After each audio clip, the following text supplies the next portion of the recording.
Today we're going to see how to read and interpret a comparison line graph. Let's look at our helpful hint. Study the information on the comparison line carefully. Pay particular attention to the labels on each of the lines. Make sure you know which line represents the information you need to answer the question. Now let's read the problem. The water in Toronto Harbor, Canada freezes approximately 37 days later in the year than it did 100 years ago. This fact was determined in a study of the annual freezing and thawing of 26 bodies of water over the past 150 years. According to this graph, which body of water froze the fewest number of days later than it did 100 years ago?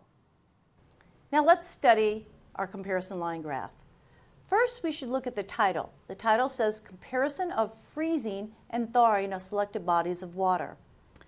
Now the vertical axis tells you the number of days. It either thaws earlier or it freezes later than it did 100 years ago. The horizontal line talks about which body of water. Now we have a blue line and we have a green line. The green line indicates the number of days the water thawed earlier than it did 100 years ago, where the blue line describes freezes later. We need to be real careful to use the correct line to answer the question. For example, look at Lake Mendota, Wisconsin. If you look straight above it, you'll see that the water thaws 8 days earlier than it did 100 years ago.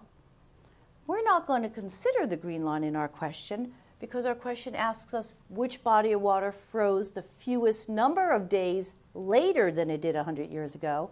So therefore, we're concerned about the blue line.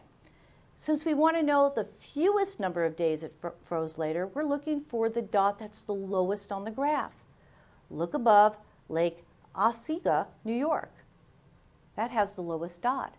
Therefore, this is where the lake froze the fewest number of days later than it did 100 years ago.